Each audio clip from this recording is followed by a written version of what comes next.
So hello everybody, this is Pamela KWOK from Hong Kong Community College, the Hong Kong Polytechnic University. I would like to pass the time to my partner and let her introduce herself first. Hello everybody, my name is Kiki Chen. Okay, thanks to Kiki. So this study is passover of the 3-year funded project by the EDB Quality Enhancement Grant Scheme Hong Kong and SAR government. So we would also like, first of all, we would also like to express our sincere thanks to Dr. Leung, Dr. So, Dr. Wincy Lee, our QEGS project team, and all concerned subject leaders for supporting our project.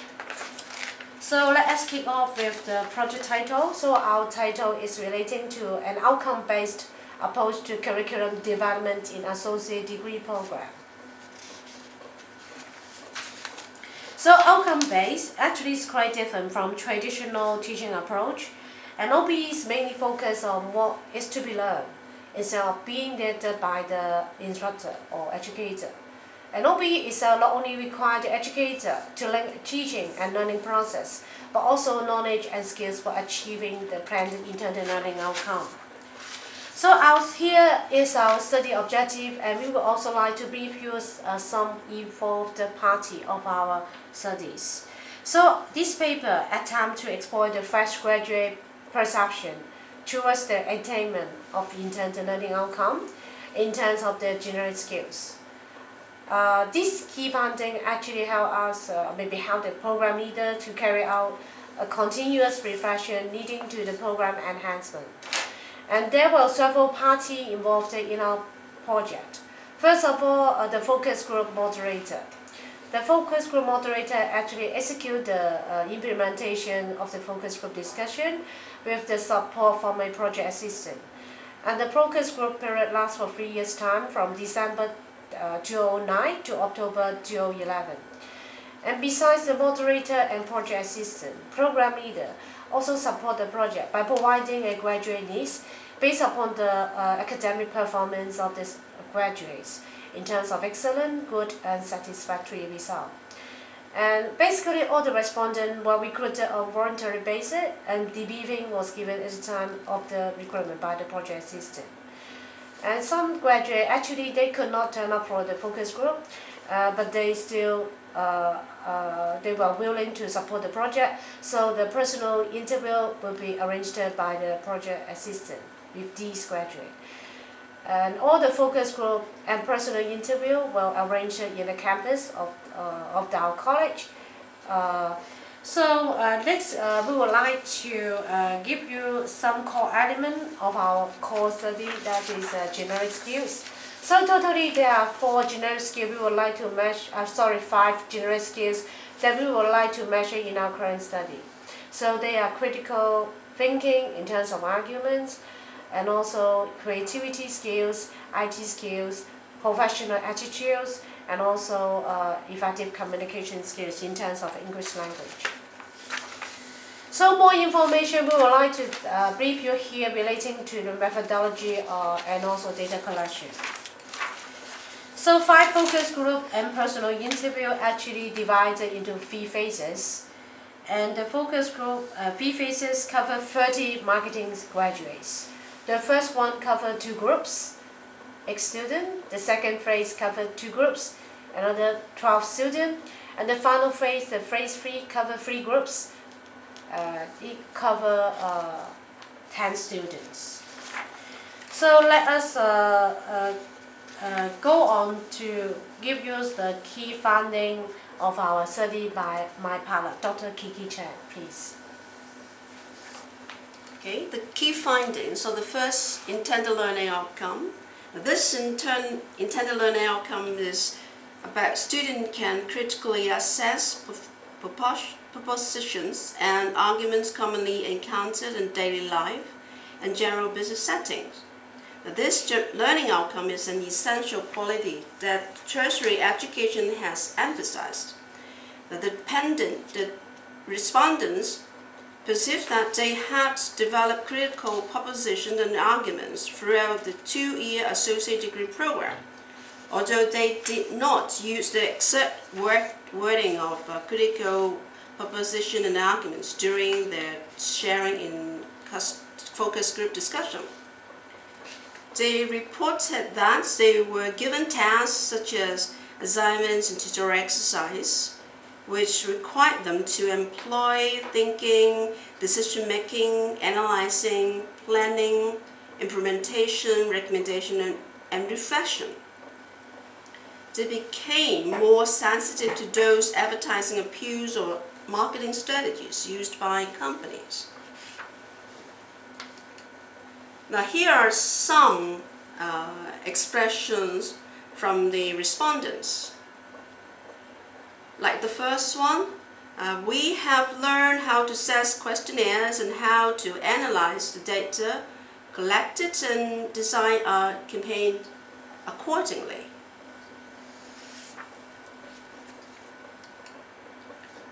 The key findings of the second intended learning outcome.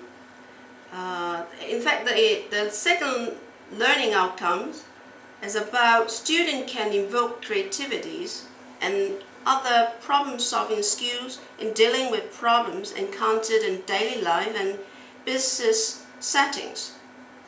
Creativity is one of the characteristics of marketing students. They need to have their own ideas in order to devise appropriate marketing plans or promotion campaigns to attract target customers' attention. Some respondents reported that marketing assignments were interesting and demand creativity. They had to explore and do something which were completely new to them in order to successfully complete their assignments. They agreed that being creative and flexible were keys to success for devising attractive or appropriate marketing plans or promotion campaign. They learned how to enhance their creativity and problem-solving skills through the cases and examples given by lecturers and from other learning materials. Now here are some of the expressions given by the respondents. Like the first one of the respondents said, for marketing particularly, we do need to have new ideas and be creative.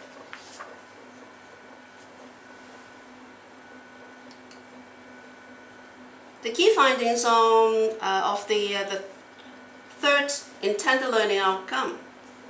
Now this intended learning outcomes in this case that students can effectively use information technology to carry out tasks commonly encountered in tertiary level studies, general office work, and daily life.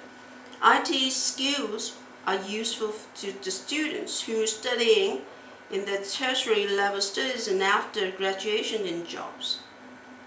The respondents mentioned the skill of IT such as PowerPoint, Excel, and online research. Learned from the college could be applied in their current studies and future work.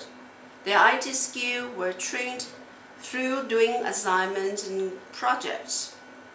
They used software to design advertisement and promotional materials and to generate some statistical charts and tables for presentation and reports. They use e-learning platform to enhance the learning. Now here are some of the quotes from the respondents. Like the first one, lots of them. Excel spreadsheets we learned from the IT course is still useful. We got to plot graphs by using Excel.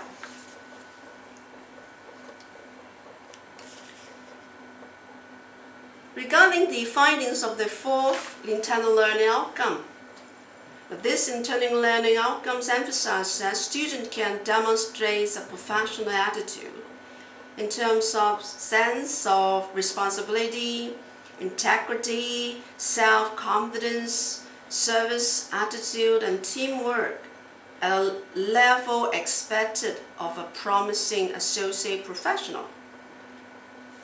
A quality service attitude for marketing program can be interpreted as satisfying the needs of customers. The respondents perceived that 2-year marketing training was congruent to this idea of quality service attitude.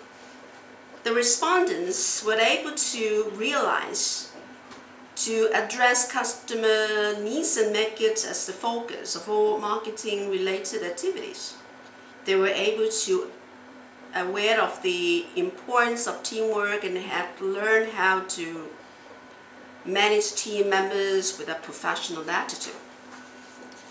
Now here are some of the expressions from the given by the respondents.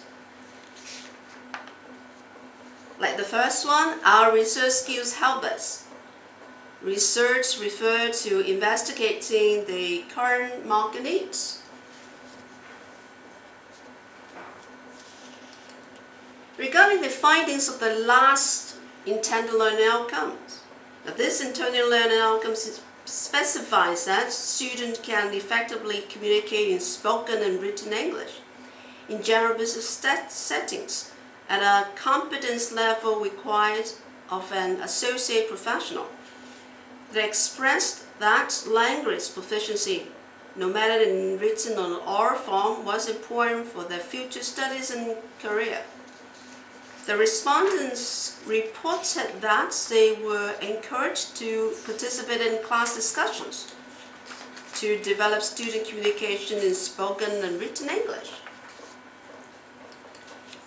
Now here are some of the expressions from the respondents. Like the first one, we've learned how to write emails. What we had learned was something we need to do. Also, we needed to write something for activity promotion. We must make it attractive. So here are all the key findings of the those five intended learning outcomes. Now may I pass the time to Dr. KWOK to address conclusions and limitations. Okay, thanks Dr. Chen. So let us give you some brief conclusion about our current study. The finding actually reports certain positive, encouraging indicators regarding pedagogy in enhancing students' general skills such as problem-solving skills, critical thinking, and also communication skills. And all these general skills actually can strengthen our graduates' overall confidence in their future education and also their career. And more important, this also implies our current pedagogy is in the right direction. And in general, the Hong Kong students still focus very much on the attention of the examination grades. And we think that the awareness level towards OBE is still very limited and weak in terms of the OBE philosophy. As a result, we think that the educator may consider to pay more attention to this area. Nevertheless, the application of OBE offers educators an opportunity to focus the potential and actual ability of the student after they are trained. And it allows educators to carry out a continuous reflection, leading to enhancement of curriculum design or teaching pedagogies. The last but not the least, regular review of the program intended learning outcome with the concerned key stakeholders, such as student and employer, are recommended. So now we would like to draw the audience attention to the four areas of our limitation for our key research findings. So first one is the resources constraint. So basically this is a government funded project. It lasts for 3 years time. So right after 3 years period of time, so we will not be able to make a comprehensive follow-up action. So this is our first limitation. So the second one is the sample size. So only to a limited time and difficulty in fixing up focus group discussion with potential respondents, the size of focus group was small, and the group dynamic could not be executed. As a result, several individual interviews were arranged to supplement our key findings. The third issue would like to draw your attention is the sampling bias and also long response errors. All the respondents were recruited on voluntary basis, but students with satisfaction performance would attend our focus group discussion. However, the marginal performance one, they didn't. So although our project assistant, she had made effort to invite them. So the final limitation for our study is a subjective interpretation by the researchers. All the researchers, including ourselves, have made effort to offer objective analysis and interpretation for our current study. However, personal bias may exist when we did our analysis of raw data. So basically here we have completed our presentation. So if you have any query regarding our findings, any issue relating to our study, so please feel free to email us. So thank you very much for your attention. Thank you. Bye.